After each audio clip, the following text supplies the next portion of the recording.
सो hi friends, DevOps guide पे further हम continuation करते हैं। तो अब समझते हैं कि जब मैंने प्रीवियसली बताया था कि एचडीएफसी बैंक के पास जब कोई प्रोजेक्ट दिया किसी भी कंपनी को, किसी भी बेस्ड की कंपनी को, तो कंपनी कैसे हैंडल करती है ना। तो अब इसमें हम समझते हैं। तो अब मैंने आपको सिंपल बताया था कि ये बैकएंड से आपको कौन था, एचडीएफसी बैंक, है ना। तो एचडीएफसी ने अपने क्लाइंट किसको, एचसीएल को प्रोजेक्ट दे दिया। तो एचसीएल अब क्या करेगा इसके बिहाफ में, है ना। तो अब ये रही आपकी एचसीएल कंपनी। तो एचसीएल ने क्या किया, टीम को हायरिंग किया। अब टीम कहाँ से आएंगी, है ना, कैसे हायरिंग की जाएगी, तो ये भी मैटर करेगा कि भाई टीम कहाँ से आएगी, कौन हायरिंग करेगा, है ना। तो ये आपकी जॉब लग जाती है। अब कंपनी में जॉब लगने के बाद, है ना, कंपनी में जॉब लगने के बाद कंपनी में होते हैं डेवलपर्स। ठीक है। तो अब हम समझते हैं पूरे पॉइंट ऑफ व्यू से। तो कंपनी के अंदर एक डेवलपर ये रहा, ठीक है, और ये आपका दूसरा डेवलपर रहा, राइट, और ये आपका तीसरा डेवलपर है, और यहाँ पे और भी डेवलपर्स हो सकते हैं। तो ये डेवलपर्स क्या करेंगे, अब हम किसके लिए काम कर रहे हैं, क्लाइंट हमारा कौन है भाई, एचडीएफसी है। इस क्लाइंट के लिए हम काम कर रहे हैं। ठीक है, मैंने बताया था भाई क्लाइंट के पास पैसा नहीं है, तो क्लाइंट ने क्या किया, क्लाइंट ने पूरा सर्विस बेस्ड कंपनी को ही दे दिया कि आप सब हैंडल करो, 6-6.5 करोड़ आप लोग हमसे ले लीजिए, खत्म। ठीक है। तो अब इसके बिहाफ में आपको पता है एक वेबसाइट डेवलप की जाएगी। अब इन्होंने डिसाइड किया, मान के चलो जावा में एक एप्लीकेशन बनाना है, तो हमारे पास डेवलपर 1 रहा, राइट, ये डेवलपर 2 रहा, राइट, और ये डेवलपर 3 रहा। अब 3 डेवलपर हैं, अब तीनों हो सकता है ए शिफ्ट में हो, बी शिफ्ट में हो, सी शिफ्ट में हो, वो मैटर करता है कंपनी कैसे आपको काम करवा रही है। तो अब हमको ये देखना है कि ये जो डेवलपर है ना, तो डेवलपर ए है, डेवलपर बी है, डेवलपर सी है ना। तो ये डेवलपर करेंगे क्या, एक्चुअल में इनका रोल क्या रहेगा। तो इनका काम है भाई बैकएंड से जो कोड लिखा जा रहा है, जिसको है ना डिप्लॉयमेंट किया जा रहा है, उस कोड को लिखा जाएगा, है ना। अब मैं आपको इंफ्रा नहीं बता रहा हूँ। तो इन्होंने अपनी कोडिंग को लिखना स्टार्ट किया, है ना। कौन सी कोडिंग लिखना स्टार्ट किया, इन्होंने जावा में अपना कोड लिखना स्टार्ट किया। ठीक है। तो अब ये जावा का जो कोड है इन्होंने लिखा। अब तीनों डेवलपर ने अपने अपने कोड को राइट किया। अब तीनों के कोड अलग है ना। अब एग्जांपल देता हूँ, जैसे कि आप कोई एनिमेशन वाला वीडियो देखते हो, तो एनिमेशन को किसी को हिलाना, एक हाथ हिलाने वाला काम करता है, तो एक पैर हिलाता है, तो एक कान हिला देता है। तो उसको एक बंदा नहीं कर पाता ना, तो उसके अंदर क्या होते हैं, एडिटर्स होते हैं। तो जो एडिटर्स होते हैं उनका एक पार्ट में ही काम होता है। सेम होता है डेवलपर है कि भाई तुम आप अब डेवलपर भी हो सकता है फ्रंट एंड बैक एंड, वो बाद में हम देखेंगे, पहले आप पहले समझो इसे डेवलपर क्या कर रहे हैं। तो इन्होंने कोड लिखा, कोड लिखने के बाद भाई कि हमें फ्रंट में क्या रखना है, फ्रंट का काम दे दिया गया, बैकएंड के लिए अलग को दे दिया गया, है ना। वो मैनेज कर रहा है भाई वेबसाइट में क्या फ्रंट में दिखना चाहिए, पूरी इसकी डिजाइन दे दी गई, तो इन्होंने कोड लिखा। तो अब ये कोड कहाँ पे रहेगा, है ना। तो तीनों डेवलपर ने लिखा, तो इन तीनों कोड को कंबाइन किया जाएगा ना। तो 10 साल पहले कुछ नहीं था। आज जो बोल रहे हैं ना सर हम गिटहब पढूं, सर्कल सीएल पढूं, पहले कुछ नहीं था, बिटबकेट सब कुछ नहीं था 10 साल पहले। तो पहले क्या था, पहले डेवलपर कोड लिखते थे, 10 साल पहले की बात कर रहा हूँ। तो कंपनी के अंदर एक हार्डवेयर होता था, उस हार्डवेयर के अंदर सारा का सारा डिप्लॉय कर दिया था। समझ रहे हो। तो पहले क्या होता था, आज से 10 साल पहले, वहां पे ये डेवलपर ने कोड लिखा, तीनों डेवलपर ने क्या किया, एक सिंपल एक छोटा सा सॉफ्टवेयर उन्होंने लिया और उसमें ओएस डाल दिया, और अपना कोड उठाएंगे पेन ड्राइव के थ्रू। अभी मैं यहाँ पे गिटहब नहीं ले रहा हूँ, इन्होंने अपना अपना पेन ड्राइव लगाया, पेन ड्राइव से इसको पे कॉपी कर देंगे, या फिर और भी तरीका है, डायरेक्टली इन्होंने अपने फाइल को यहाँ पे भेज दिया इस वाले सर्वर पे, है ना, अपने डेवलपर ने, इन सारे तीनों डेवलपर ने। तो यहाँ पे कोड यहाँ पे आ चुका। तो मेन कोड जो था वो आपके पास यहाँ पे आ चुका। अब ये कोड कौन सा होगा, तो मान के चलिए भाई एच डी एफ सी नाम भी इन्होंने दे दिया, एच डी एफ सी वाला कोड है, इस कोड के यहाँ पे हम रख दिया गया। तो ये 10 साल पहले की बात थी, राइट। तो पहले आईटी कंपनी में जॉब थी ना, जो पहले 10 साल पहले बहुत अच्छा था, बहुत आसान था। ठीक है, लोग मानते थे। पहले काम स्लो भी होता था, बहुत लो प्रोसेस था, लेकिन अभी इतना ज्यादा हाईली डिमांड हो गया। अब 10 साल पहले नहीं था ना भाई, इतना डिमांड नहीं था। किसी को पता है कोविड से पहले कुछ कोई जानते ही नहीं था भाई, किसी को मतलब नहीं, कोई आईटी में नहीं आना चाहता था। आज नॉन आईटी वाला भी आईटी में बोल रहा है, सिविल वाला भी बोलता है, मैकेनिकल वाला भी बोलता है ना। जिसे कुछ भी नहीं पता वही बोलता है सर मैं आ सकता हूँ, करना पड़ेगा ना। तो पॉसिबल है यहाँ पे, ठीक है। तो पहले काम बहुत स्लो होता था, अब काम बहुत तेज होने लगा है ना। तो काम चल रहा है, चलने दो, पैसा आ रहा है, सैलरी आ रही है, कोई दिक्कत नहीं है। पहले की प्रोसेस थी, पहले के लोग, आज भी लोग कंफर्ट जोन में बैठे हुए, आज ऐसा नहीं है। आज भगा दिया जाएगा आपको, है ना। अपने आप को अपग्रेड नहीं करो तो कंपनी आपको भगा देगी, ले ऑफ देगी, सीधे आपको नोटिस दे देगी, समझ रहे हो। तो ये बात समझना है आपको, राइट। तो यहाँ तक आपने समझा कि डेवलपर ने लिखा डेवलपर 1, डेवलपर 2, डेवलपर 3, कोड को लिखा कमिट करके पुश। मतलब इन्होंने एक सर्वर लिया और दूसरे सर्वर पे डाले। पहले सोर्स कोड मैनेजमेंट नहीं था, है ना। जब मैं एक रिलायंस जैसी कंपनी में था, वहाँ पे सारा कुछ नहीं था, सब सर्वर में होता था, है ना। तो हर हार्डवेयर में हम ओएस डाल के उस फोल्डर बना के उस पे रख देते, अब कोड आ गया यहाँ पे। तो हमारी एप्लीकेशन रेडी हो चुकी है, मतलब एप्लीकेशन बोले तो कोड हमारा रेडी हो चुका है, राइट। अभी डिप्लॉय नहीं हुआ, लाइव नहीं हुआ, सर्वर में नहीं गया ये, कोड बना के हमने रन कर दिया, मतलब कोड बना के हमने रख दिया। तो डेवलपर ने इतना काम किया। अब क्या होगा, डेवलपर ने कोड लिख दिया, है ना। अब आज की डेट में देखो तो ये चैट जीपीटी दे देता है ना। अब आगे का काम हम देखेंगे। तो अब आगे का काम क्या होगा। तब 10 साल पहले क्या था, 10 साल पहले ऐसा कुछ भी नहीं था। क्या नहीं था भाई, ये बैकएंड से गिटहब बिटबकेट कुछ भी नहीं था। तो अब ऑन प्रीमाइसेस, जैसे मैंने बताया कि मैं एक कंपनी में था, तो वहां पे कंपनी का एक फिजिकल बिल्डिंग था, वहां पे उसमें सर्वर थे, रैक थे, पूरा, राइट। तो उसमें एक डेडिकेटेड टीम थी। तो उस डेडिकेटेड टीम में क्या होगा, उसमें डिप्लॉयमेंट किया जाएगा। तो सबसे पहले क्या होगा, तो डिप्लॉयमेंट के लिए मान के चलिए ये ऑन प्राइम, ठीक है। अब ऑन प्रीमाइसेस मतलब जैसे आप AWS पढ़ोगे तो AWS में आपको मिलेगा इंफ्रास्ट्रक्चर एज अ कोड। जो काम आप यहाँ पे राउटर स्विच लगा के रखते थे फिजिकल बिल्डिंग में, वो आपको AWS बोलता है मैं आपको इंफ्रास्ट्रक्चर एज अ कोड देता हूँ, बैकएंड में सब कुछ आपको मिलेगा, आप इंफ्रा बना के अपनी एप्लीकेशन को होस्ट कर दीजिए, है ना। तो अब इंफ्रा का मतलब क्या होता है, इंफ्रा का मतलब लोग कई बार कंफ्यूज होते हैं, सर मैं क्या करूँ, किसमें जाऊँ, है ना। तो इसमें नेटवर्क पार्ट, स्विचेस पार्ट, है ना, सब कुछ आ जाता है, मल्टीपल्स काम आ जाते हैं, स्टोरेज भी हो गया, तो सब कुछ यहाँ पे आ गया, ठीक है। 6 डिवाइस हमने ले लिया, नेटवर्क के लिए, राउटर के लिए ले लिया, स्विच के लिए, कुछ सर्वर हमने लेके आ गए, कुछ डेटाबेस मैंने लेके आ गया, तो सब हमने ले आया। लाने के बाद हम क्या करेंगे, सिस्टमेटिक हमको रखना पड़ेगा ना। भाई जैसे आपने क्या किया, अपने घर में सोफा ले आया, टीवी ले आया, ये सब क्या है, ये सारे डिवाइसेस है ना, इसको कहीं रखोगे ना, सिस्टमेटिक करोगे। हाँ, लोग यहाँ से इंटर होंगे, पहले सोफे में बैठेंगे, ऐसे नहीं कि फ्रिज में घुसेड़ दोगे उनको। ऐसा तो होगा नहीं ना।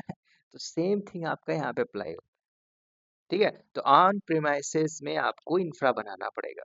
तो हमने ये सारा कुछ बनाया हुआ था, इसलिए मैंने आपसे डिस्कस कर रहा हूँ, है ना। तो अब ये बिल्डिंग भी लोगे, बिल्डिंग खरीदे होगे तो कंपनी की, भाई बिल्डिंग खरीदा होगा तो बिल्डिंग पे पूरा रेंट लिया होगा, और उसमें नेटवर्क की या राउटर वाली स्विच टीम को हायर कर लिया जाएगा, वो काम करेगा इस पे, है ना।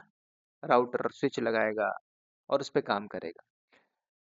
तो मान के चलें भाई HCL के पास बहुत बड़ा इंफ्रा है, तो HCL ने क्या किया, एक बिल्डिंग भी लिया हुआ है ना। 10 साल पहले की बात बता रहा हूँ, ये पूरा बिल्डिंग है। अब इसके बिल्डिंग में काम हो रहा है ना, कैमरा लगा होगा, कैमरा वाला अलग अलग होंगे, है ना, इसमें काम चल रहा होगा, है ना, फिजिकल बिल्डिंग अलग चल रही होगी। तो यहाँ पे क्या हो रहा है, एक बिल्डिंग के ऊपर भी कॉस्ट लग रहा है, मतलब एक रेंट लिया गया तो रेंट पे भी कॉस्ट लगा हो, है ना। तो भाई नेटवर्क इंजीनियर क्या करेगा, पूरा का पूरा सेटअप करिए, जो राउटर स्विच होंगे, लैन वाला बंदा, कैमरामैन वाला अलग होगा, है ना, नेटवर्क कनेक्शन वाला अलग होगा, लिनक्स वाला अलग होगा, डेटाबेस वाला अलग होगा, है ना। तो जो नेटवर्क वाला बंदा होगा तो सबसे पहले नेटवर्क पार्ट को लेगा, है ना। तो नेटवर्क में क्या होता है कि एक आईपी लिया गया, उसकी एक रेंज ले ली गई, है ना, एक नेटवर्क ले लिया। तो नेटवर्क में कुछ भी हो सकता है ना। एक नेटवर्क उन्होंने लिया, अब जो बंदे काम किए होंगे उनको पता होगा, जैसे कि 173 डॉट, है ना, 31 डॉट 0.2/16, है ना। हमने एक नेटवर्क ले लिया।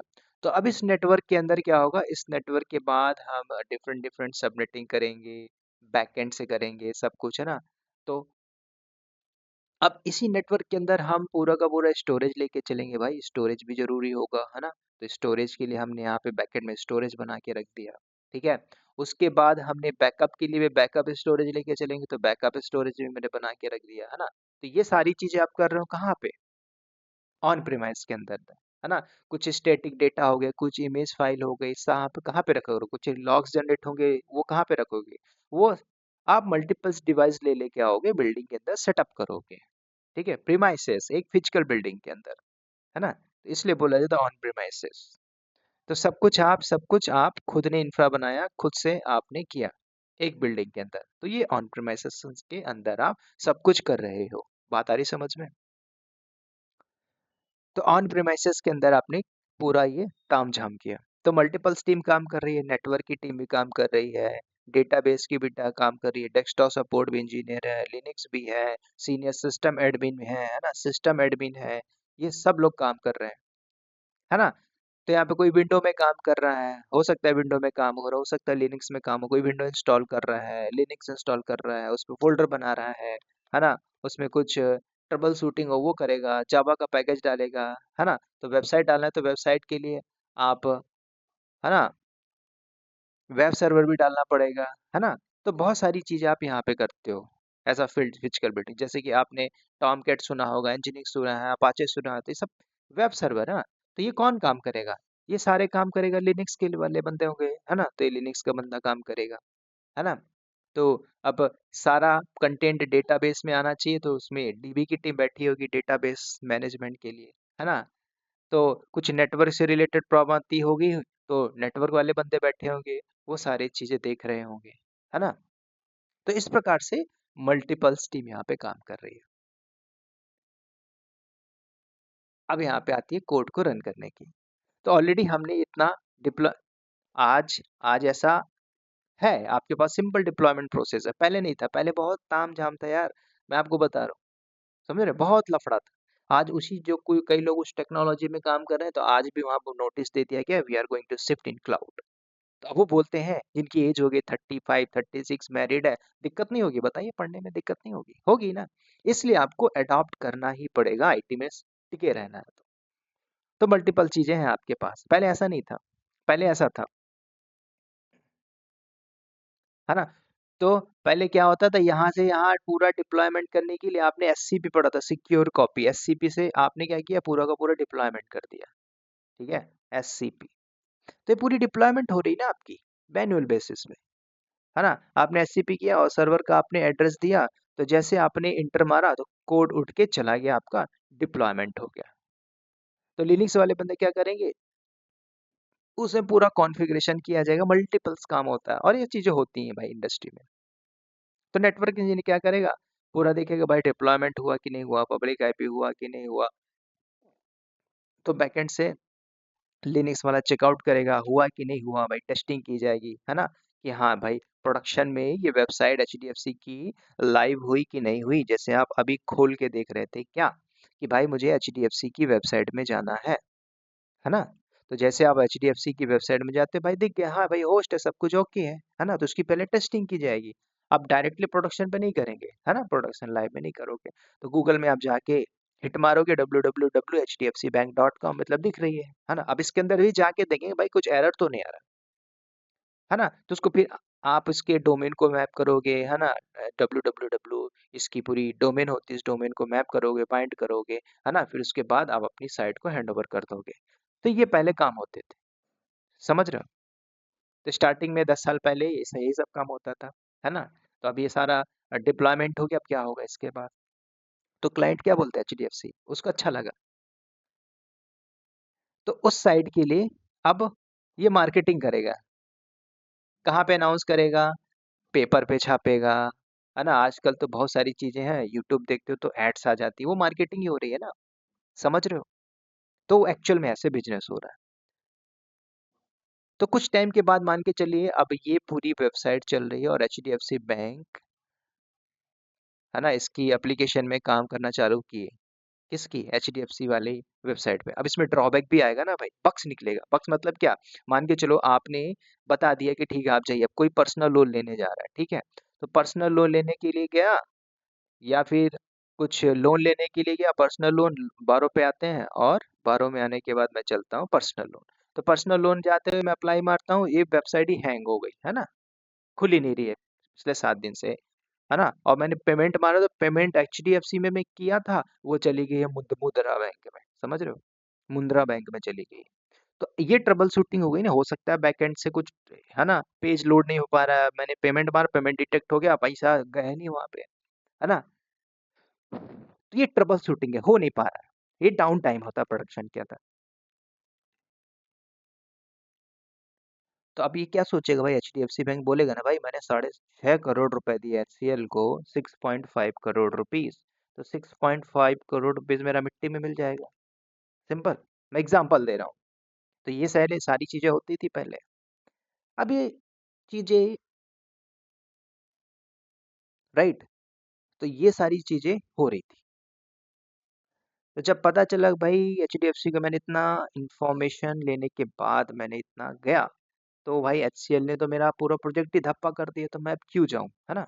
तो भाई इससे कॉन्ट्रैक्ट खत्म करेगा ना, फिर किसी दूसरे के पास जाएगा, किसी और दूसरी कंपनी के पास जाएगा, है ना, क्योंकि भाई ये प्रॉब्लम आ गई है। तो समझना है, बहुत टाइम टेकन प्रोसेस है, मैनुअल प्रोसेस है, कल को कोई प्रॉब्लम आती है तो मैनुअल हमें करना पड़ता है। ठीक है, तो कंपनी में आप देखोगे तो आज मैनुअल टास्क कहीं ना कहीं खत्म हो जाए। ठीक है, तो ये पहले की कहानी थी, राइट। तो अब इसके बाद हम देखते हैं कि आज की टेक्नोलॉजी, आज की डेट में आज क्या हो रहा है इंडस्ट्री के अंदर। ये तो पहले की मैंने बात बता दी है ना। तो पहले की बात क्या है भाई, ये पहले की कहानी मैंने आपको बता दिया।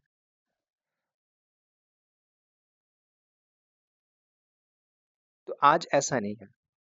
आज क्या है, आज बैकएंड से डेवलपर ने कोड लिखा, कोड कमिट करके पुश मार दिया, और जैसे ही पुश मारा तो कोड जाके डिप्लॉयमेंट हो जाए, है ना। तो आज कंपनी क्या बोलती है, भाई हम क्लाउड यूज करेंगे। अब यही कहानी आप देखोगे, तो अब इसी को आप दूसरे टर्म में समझिए, है ना। अब आज कंपनी क्या बोलती है कि हमें पूरा एक ऐसा बंदा चाहिए जो डेवॉप्स में एक्सपर्ट हो, जिसको मल्टीपल्स टूल आ रहे हैं। ठीक है, तो अब कंपनी क्या बोलती है, कंपनी कुछ नहीं बोलती, भाई मुझे एक ऐसा बंदा चाहिए जो पूरे डिप्लॉयमेंट प्रोसेस को कर ले, है ना। क्या डिप्लॉयमेंट होगा, बैकएंड से डेवलपर बैठे हुए हैं, है ना, डेवलपर ने कोड लिखा, है ना, कोड लिखने के बाद कमिट करके, हमें मैनुअल कुछ नहीं करना है, हमने एक टूल यूज किया जिसको बोलते हैं गिटहब, है ना। तो गिटहब में कोड आ जाएगा, गिटहब का जो बंदा आएगा उसको नॉलेज होना चाहिए। अब इसकी डिप्लॉयमेंट करनी है, तो मैनुअल पहले होता था, तो आज मार्केट के अंदर जेंकिंस है, तो जेंकिंस ऑटोमेशन को यूज करके सारा का सारा हम डिप्लॉयमेंट कर लेंगे, है ना। फिर जेंकिंस डिप्लॉयमेंट के बाद हम बोलते हैं कि भाई हमें पूरा का पूरा कॉन्फ़िगरेशन भी मैनेज करना ऑटोमेशन के थ्रू, तो हमने यहाँ पे जेंकिंस को यूज कर लिया। ठीक है, जेंकिंस वाला बंदा भी चाहिए, है ना। उसके बाद मुझे बग भी देखना है, तो बग के लिए मैंने एक टूल यहाँ पे यूज कर लिया, सोनार क्यू, है ना। तो मुझे बग बता देगा, आइडेंटिफाई कर देगा कि आपके कोड में XYZ नाम का एरर है। ठीक है, तो अब हमें ये सारी सुविधा मिल रही है आज की डेट में ऑटोमेशन के लिए। अब कंपनी एक सर्वर में एक एप्लीकेशन चला रही है, तो सर्वर की जगह उन्होंने डॉकर कंटेनर यूज कर लिया, है ना, कंटेनर पे एप्लीकेशन चला रही है। कल को कंटेनर नहीं चाहिए तो क्लस्टर बना के उसके अंदर पॉड के अंदर एप्लीकेशन रन कर दिया गया, है ना। तो सिंपल समझिए, टेक्नोलॉजी आज बदल चुकी है। तो उस टेक्नोलॉजी के हिसाब से अगर आप देखोगे, तो यहाँ पे बैकएंड में क्लस्टर चल रहे हैं क्यूबरनेटी या EKS के अंदर, है ना, एजोर के अंदर, गूगल के अंदर। तो आपको देखना है आपका प्रोजेक्ट किस टाइप का है। तो आज इंडस्ट्री में देखोगे, तो इंडस्ट्री में ऐसे ही कुछ प्रोजेक्ट आपका बना होगा, बैकएंड से डेवलपर होंगे, है ना, वो कमिट करके पुश मारते होंगे, और आपका गिटहब होगा, गिटहब का आपका इंटीग्रेशन होगा जेंकिंस के साथ, है ना, जेंकिंस का इंटीग्रेशन होगा एनसिबल के साथ, एनसिबल का आपका सोनार क्यू के साथ, सोनार क्यू से आपका पूरा सर्वर डिप्लॉयमेंट होगा। ठीक है, मैं यहाँ पे नाम भी लिख देता हूँ सो दैट आपको ये बात और अच्छे से क्लियर हो जाए। ठीक है, तो ये रहा हमारा डेवलपर 1, और ये रहा मेरा डेवलपर 2, और ये रहा मेरा डेवलपर 3। इन्होंने कोड लिखा, कमिट करके पुश मार दिया, hd.java के नाम से, ये एक फाइल है। यहाँ पे इनका कोड जाके कमिट होके पुश मार दिया गया। ठीक है, अब यहाँ से कौन करेगा भाई डिप्लॉयमेंट, डिप्लॉयमेंट के लिए या तो आप स्क्रिप्ट या मैनुअल कुछ भी करिए, आपको इन सारे टूल्स पे नॉलेज होना चाहिए। ठीक है, जैसे जेंकिंस हो गया, जेंकिंस ऑटोमेशन में काम किया हो, आपने एनसिबल में काम किया हो, है ना, एनसिबल की कॉन्फ़िगरेशन मैनेजमेंट टूल आती हो, आपको सोनार क्यू में हैंड्स ऑन होना चाहिए, है ना? जो कुछ भी आप यूज़ कर रहे हो, डॉकर पे आना हैंड्स ऑन होना चाहिए, डॉकर क्यूबरनेटिस। अब इस पूरे इंफ्रा को मैनेज करने के लिए मॉनिटरिंग के लिए एक बंदा चाहिए, तो कंपनी क्या करती है पूरे डिप्लॉयमेंट को एक पूरा सेटअप करके मॉनिटरिंग पे सेटअप मार दी कि भाई आपने कभी सेटअप किया है मॉनिटरिंग के अंदर, जैसे जिसके अंदर हम बात करें प्रोमेथेस है, तो प्रोमेथेस के अंदर आपको देखना है कि सबका सब पूरा सेटअप है कि भाई कितनी लोड आ रही, क्या मैनेज हो रहा है, कौन सा लॉक्स है, सब कुछ एक्स वाई जेड आपको इस मॉनिटरिंग टूल में ही मिलेगा, है ना? मतलब आपने बनाया एक बार इंफ्रा, उसके बाद इस इंफ्रा को मैनेज किया जा रहा है। कौन मैनेज कर रहा है? बैकएंड से जो भी डेवऑप्स कंसल्टेंट है, डेवऑप्स इंजीनियर है, एडब्ल्यूएस क्लाउड एडमिन है, तो आपकी एक प्रकार से इस प्रकार से प्रोफाइल बन के आ रही है प्रोडक्शन के लेवल पे, है ना? इस टूल पे आप काम करोगे, सिंपल सी बात है। तो इस तरह से काम है, वो पुराना वाला काम खत्म हो चुका है। तो ये अब ऑटोमेशन वाला काम हो गया। अब इस प्रोजेक्ट को बोला जाता है ना? तो इसको बोला जाता है CI/CD pipeline, continuous integration, continue deployment, है ना? वो पहले क्या था भाई, इसमें अगर आप थोड़ा-सा देखोगे तो इसमें कॉस्ट खर्चा, बिल्डिंग का खर्चा, है ना? मैन पावर का खर्चा, इसका खर्चा, उसका खर्चा वेरी कॉस्टली था, ठीक है? तो इसमें अब कोई नहीं जाएगा, जो बैठे हुए हैं वो भी आज मुझे बोलते हैं सर मेरे साथ क्या है, मेरे को 13 साल एक्सपीरियंस है और मैं अपने आप को स्विच आउट करना चाहता हूँ, क्या मैं करूँ? आप मुझे बता दीजिए। है ना? तो वही तरीका है भाई अपने आप को टेक्नोलॉजी को एडॉप्ट करना है, ठीक है? ये आपको देखना है। अब कुछ लोग मेरे से बोलते हैं कि सर मैं 2 साल या 3 साल या 4 साल फेक एक्सपीरियंस पे जाऊँ तो क्या-क्या मुझे आना चाहिए? भाई एटलीस्ट तेरे पास आप लोगों के पास 3 से 4 टूल पे बढ़िया हैंड्स ऑन होना चाहिए। You will become DevOps engineer, AWS admin, DevOps consultant, है ना? जो भी आपकी नॉलेज है बेस्ड ऑन नॉलेज के हिसाब से आप ये सारा-सारा करोगे, है ना? राइट, समझ में आ रही बात?